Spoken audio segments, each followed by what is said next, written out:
Well, howdy there, Internet people. It's Bo again, and welcome to another episode of The Roads with Bo.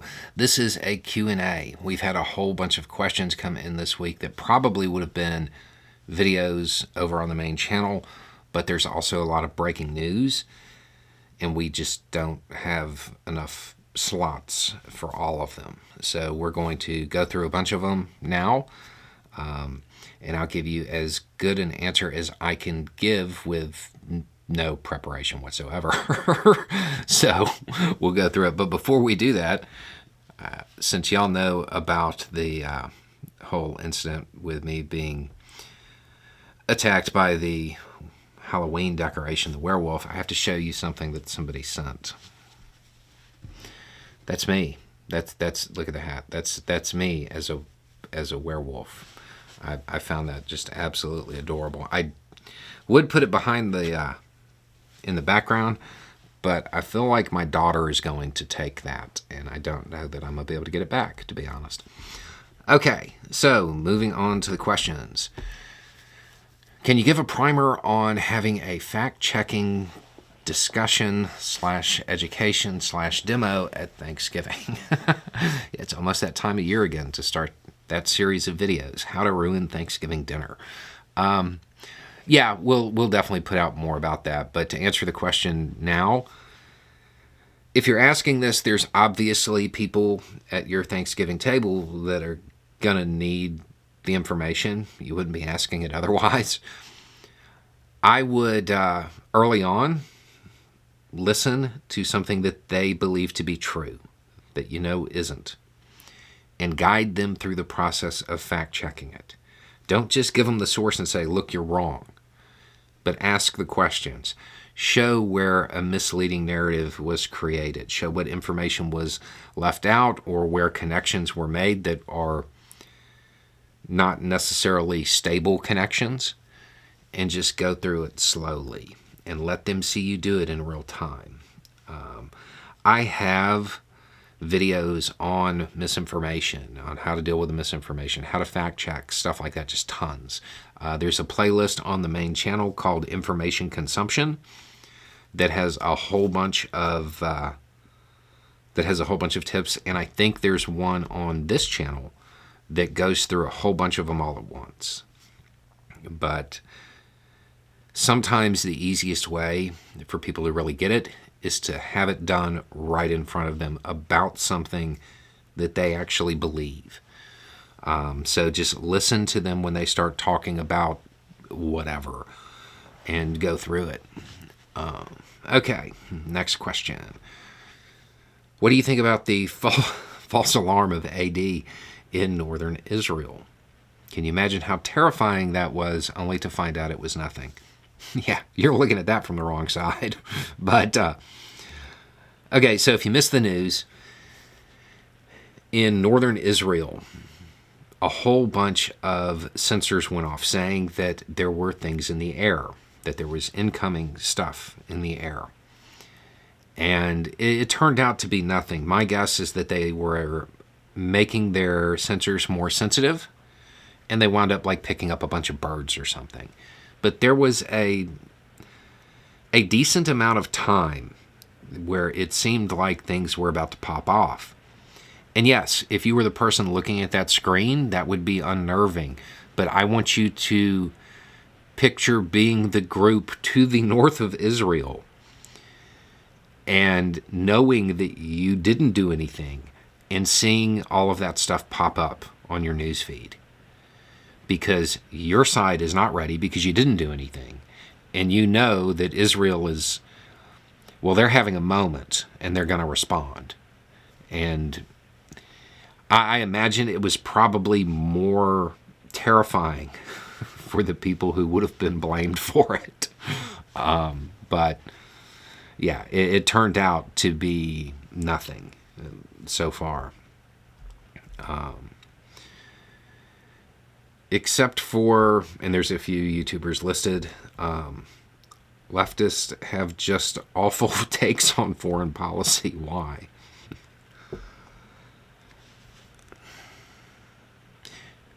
I'm assuming you're talking about actual leftists, not just the American left, but I mean leftists. The answer is, it's in the ideology. What do leftists want? Generally speaking, you're talking about a decentralization of power. You're talking about money not meaning everything, it not being the end-all be-all. You're talking about a fair world. Does any of that sound like foreign policy? No, right? Because foreign policy is about one thing and one thing only: power. The reason a lot of leftists have, I don't know that they're awful. They're maybe naive foreign policy takes, is because they're good people. They have a hard time taking the world they want, the world they know could exist, and squaring it with all of this. So a lot of their foreign policy takes reflect that. And it gets even more infuriating when you realize that most leftists, they could detail every dirty deed that has been done in the name of foreign policy for the last 75 years. They can tell you what powers did what the leadership was, what they were hoping to obtain. And they have a hard time taking that information that they have and putting it into the context of the modern world. Their takes are based on what they wish the world was. And they have a hard time squaring it with how bad it really is. So a lot of times their takes are bad because they're good people. I think the world would be a better place if nobody could understand foreign policy as it exists today. I don't necessarily see it as a criticism of them. And it happens a lot. And you even have them, you will see moments where stating what is going to happen based on the fact that it's about power, and they think you're advocating for it. That happened recently to me, and I'm like, that's actually not what I was saying, but it is what it is. I wouldn't go too hard on them, because most times, not always, but most times, that comes from a place of them genuinely being unable to square the world that could exist with what's here.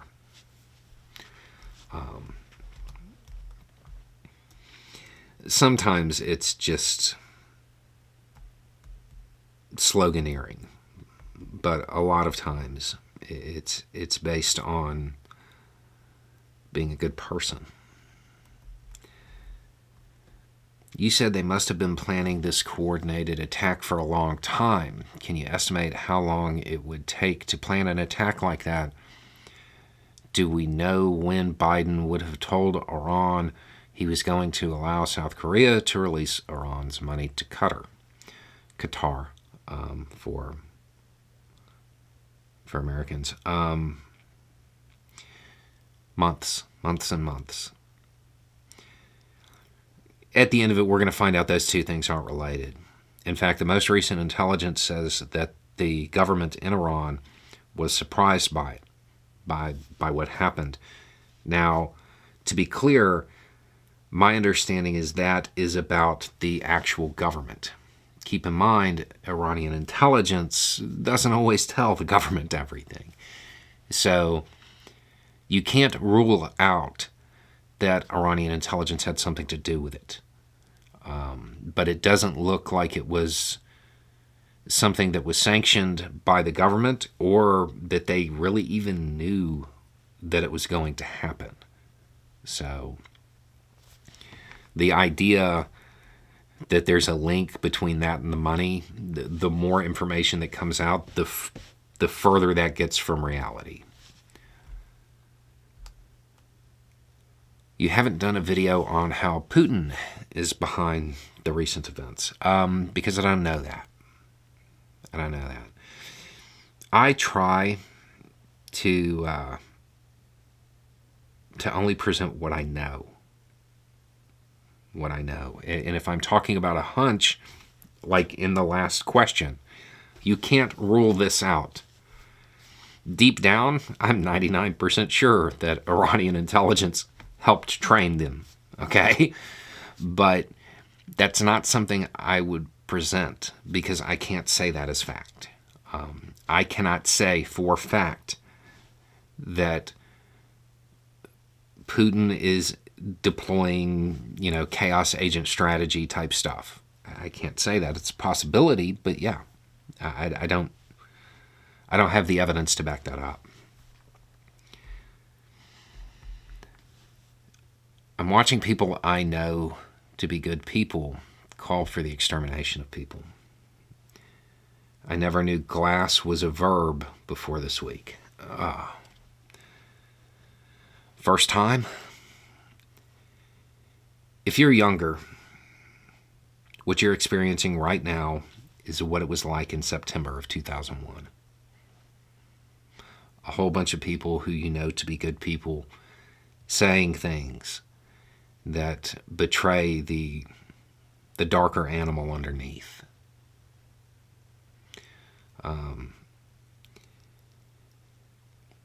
6 months to a year from now, they'll pretend like they never said it. It's something that happens after an event like this, especially if there's a lot of coverage, especially if it is about a politically divisive issue to begin with. Yeah. There's no question in that, but it's not the first time it's happened. When you say expand or widen, do you mean into a regional conflict or a wider world conflict in which nuclear weapons and such could be on the table? Okay.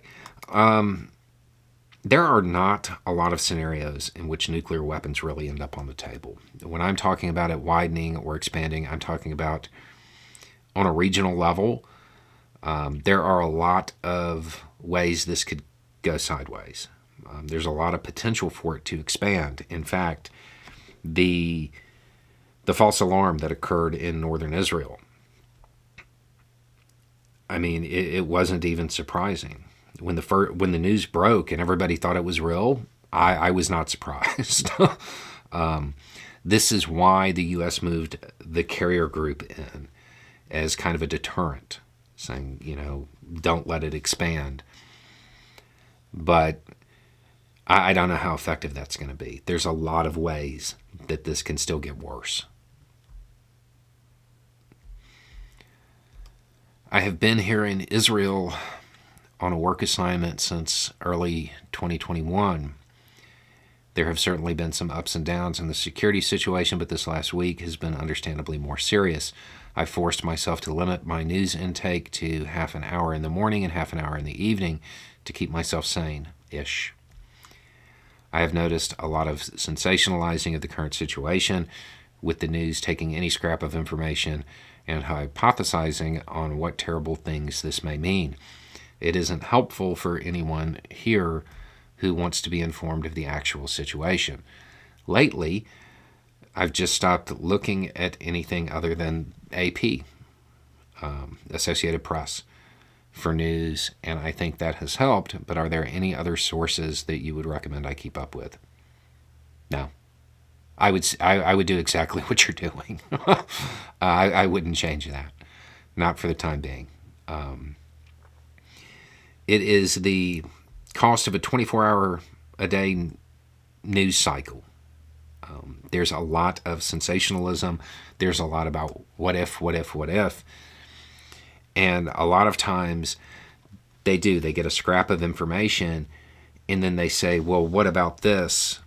And then somebody else comes along and then builds off of the what if, and 5 or 6 hours later, they're nowhere near what actually occurred.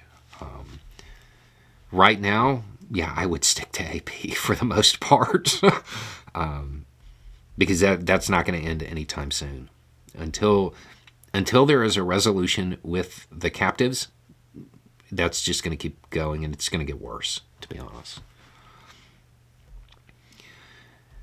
I watch your Fifth Column channel, but not your Rhodes one. Well, so you're not going to see this. Sometimes you start your podcast assuming your viewers know what you're talking about, particularly this Israel stuff. This first sentence of this podcast had me wondering what failure. I suggest a simple sentence spelling out what the podcast is about would be helpful. Not everyone is watching all of your products every single day. A casual viewer might start off in the dark until you finally say something more specific. Yeah. I try to do that. There's, I'll say, in case you missed the news, or if you haven't heard, if you have no idea what I'm talking about, and do a recap, normally about 30 seconds in. I have noticed that the bigger the news, the more important the news, the less likely I am to do that. I don't know why. I'll try to work on that. There's not a question in here, but I'll try to work on that a little bit. You mentioned the history of unconventional warfare when talking about why they did what they did. Can you think of a past group that committed actions on the same level? Yeah. And please remember, because I saw a conversation in the comments section the other day, if you are very up to speed on this type of conflict, I do not always use DoD terminology when I am talking about something. And this isn't for people who have studied that type of fighting. The videos I put out, y'all already know that stuff. If you've spent a lot of time studying it, you already know. It's more for putting the concepts in the hands of people who didn't have to study it. And when you use too technical of terminology, at times it can lead to misunderstanding. Recently, I used the term political realignment, and most people took that to mean a totally political, peaceful process. That term it's a strategy that is used to realign an organization. Some of the leadership is removed, and basically what happens is the more militant or the more competent commanders are removed, leaving the incompetent or those who are politically savvy, maybe interested in peace. And over time, the organization shifts its goals and their strategy. The joke about that term is that the realignment of some of the leadership is generally horizontal. That term did not come across. I guess I haven't done a video about that recently. But yes, there have been groups that have engaged in similar acts. It's different now because the footage is out there. It's visible, whereas before it would be reported on. You wouldn't see it.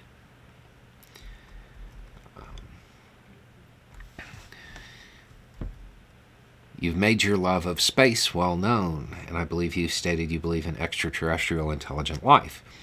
So what are your personal thoughts on the Fermi paradox, which says that if intelligent life in space is statistically possible, then it should be statistically impossible for said life to have not contacted us when factoring in the estimated lifespan of the universe? Well, it's funny, I did a video on this. I think it was last year's Halloween special. I am a believer in the idea of the great filters. I'll try to find the link to it and put it down below. Do you think Israel will follow the rules of war? No.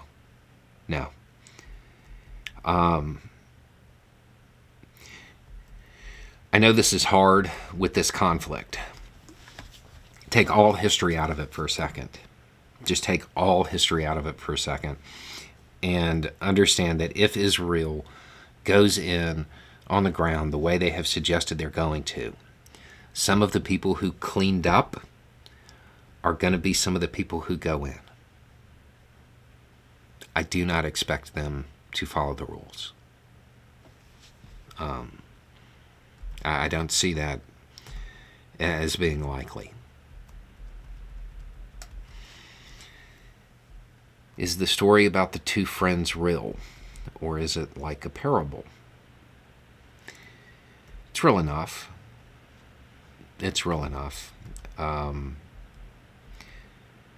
Realistically, the doctor, my understanding, the last time I had any contact, it was he's going to the bank, not to the strip. He was going to the bank, where probably a little bit safer, but he's also dumb enough to think he could go there and help. So,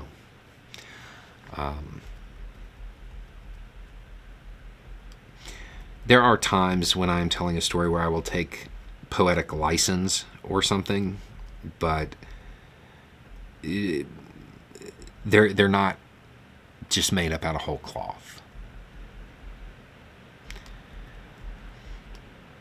I just read an article in ProPublica, a publication I knew nothing about until you mentioned it in a video concerning Justice Clarence Thomas and his pricey trips with a billionaire. I learned today about a man I didn't even know existed, but seems to be a very strong force in seeing who does and doesn't receive a place in our courts, and his influence particularly in who is nominated to the highest one. I wonder if it wouldn't be worth mentioning Leonard Leo in a video. If you did, forgive me. I must have missed it. I have not, at least not in the last couple of years. But don't worry, if ProPublica has put out a piece on him, he's going to be he will be in network news soon. If you're not familiar with this outlet, definitely one worth watching. When it comes to stuff like this, they're normally about a week ahead of the news cycle. They're really good.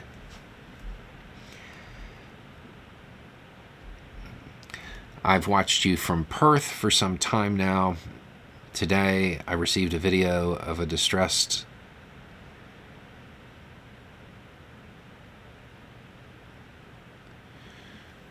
I'm going to respond to that via email.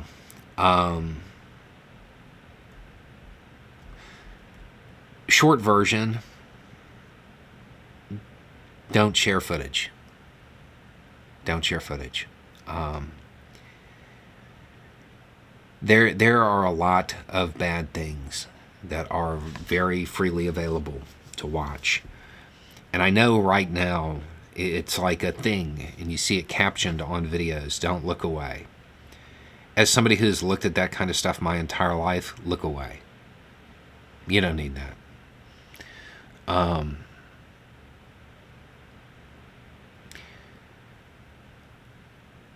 Part of the reason people are using glass as a verb is because we have become very desensitized.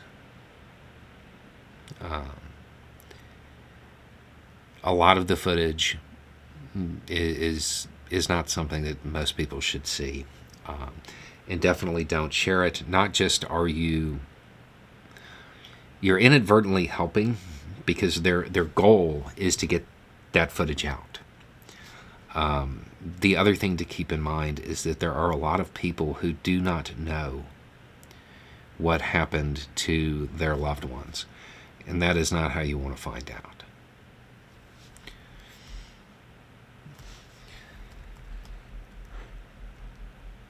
I don't understand. You warned your audience away from the social media narrative regarding Trump's apparently handing off of Israeli defenses to the Russians, which according to the narrative went from the Russians to the Iranians and on over. Also, you've told your audience that the real secrets aren't the facts conveyed by intelligence reports, but the methods and processes used to gather the intelligence. Now, in your video, let's talk about the intelligence failure. You say the Israelis missed it when the comms traffic dropped off. Isn't that drop off of traffic evidence that they came to understand some of Israel's capabilities, means, and methods of gathering intel? And couldn't it possibly be that those methods or clues about them were conveyed by Trump to the Russians, to the Iranians, and on over? It's possible. It's possible. I put the information out there that people could use to draw that conclusion, but I'm not going to say that because I don't know that. And right now,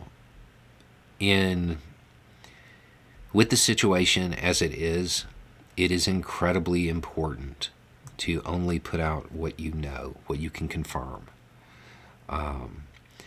And I have no way of confirming that the information that Trump reportedly leaked that came from Israel that went to Russia even contained those specific means and methods. Very well might have, and it makes sense, but I can't prove that. Bo, can you help me understand the danger my family in North Carolina is in with the new government ops program? Anything I can find has a hysterical edge to it that I don't trust. How much damage could this do before it ends up in court? I'm going to have to look into it. I have seen this pop up, but I haven't read anything about it yet. I've been more focused on the foreign policy stuff right now, but I'll look into it.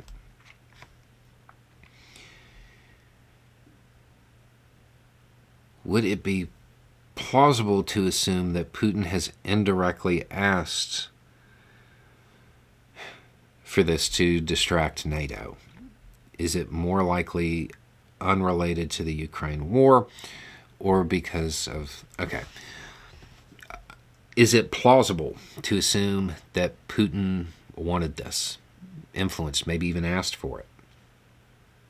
Yeah. Can't prove that, though. But this does help in some ways. It helps Russia more than just about anybody. And you always want to know who benefits. At the same time, if that was what happened, I have a feeling it's not going to go the way he planned. What are you reading right now? My screen? No. I'm reading two things. One is it's called Stuff We Forgot to Remember, Iraq Evidence in a Memory Hole, which is obviously a foreign policy thing. And I'm reading On This Day in History, Stuff Went Down. It's by James Fell. If you know who he is, you know that didn't say stuff. He is known as the sweary historian or something like that. It's pretty cool. Let's see. Today is October 12th. It has stuff like this in it. Desmond Doss became the first conscientious objector to be awarded the Medal of Honor for his actions during the bloodiest battle of the Pacific theater of World War II. And he never touched a rifle. I'm not going to read any more than that. But so both of them are pretty good so far from what I've read of them. And I've just realized that both of those are advanced copies that were given to me as complimentary copies. I don't know if you can buy them yet. And now that I didn't mean to plug them either. I have not received any compensation for them, blah, blah, blah, blah, but I did get the books for free. They were sent to me. But yeah, that was not intentional. But James Fell is, if you are somebody who likes the story, If you like your history presented in a story fashion, you would probably like it as long as you're not bothered by the language. If you are one of those people who really like the outtakes from this channel, you would probably really like his stuff. And then the other one is it has to do with a lot of information that was public knowledge in the early 2000s, but it does seem like we've kind of forgotten about it.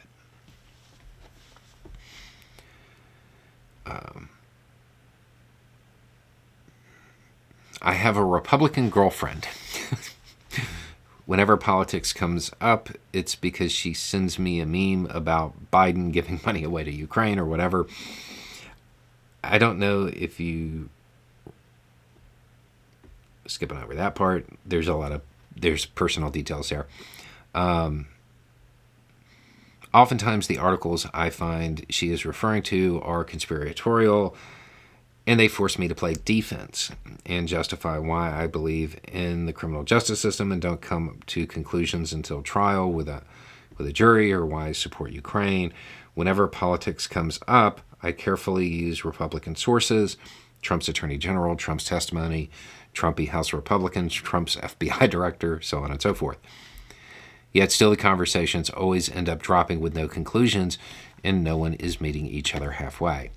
In my experience, this is just the nature of talking to 80% of Republicans. Her whole family is Republican. I bet her friends are too.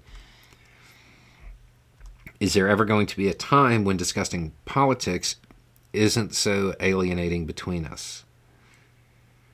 Is there anything else I can do to argue against the MAGA strategy of throw a ton of conspiracy theories at a lib and then roll your eyes when they try to explain them all? Am I doing the right thing? And is this something that'll just take time and require patience?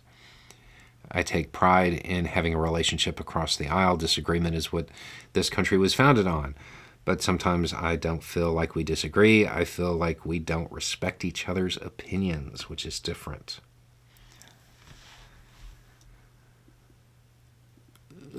Okay, I'm just going to answer all the questions that are here.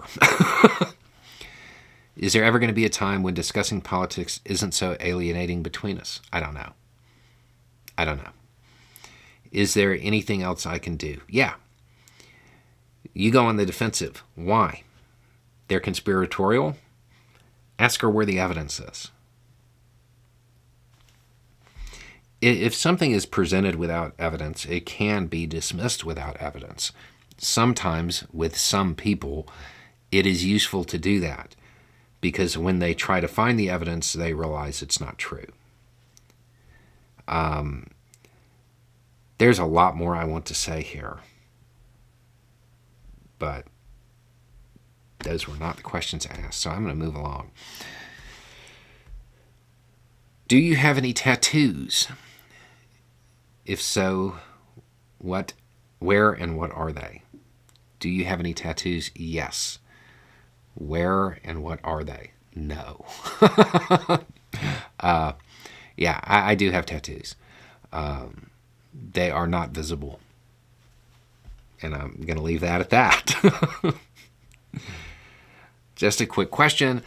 I have a disabled friend in Ocklawaha area that needs to rehome a mare.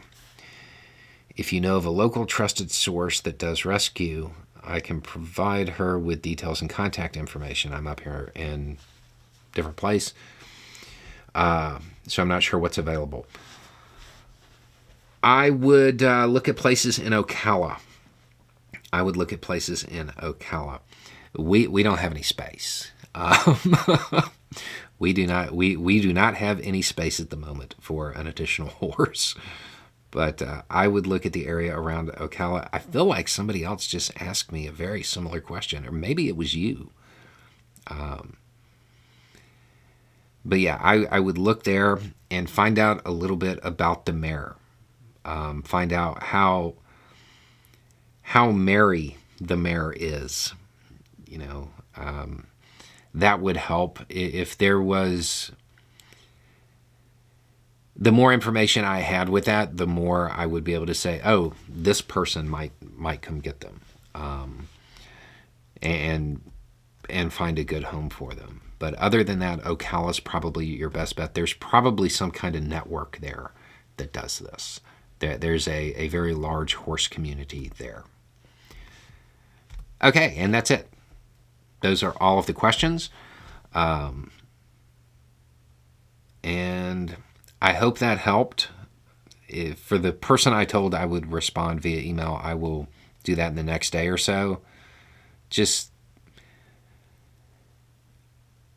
yeah, I would honestly avoid footage like that if you can.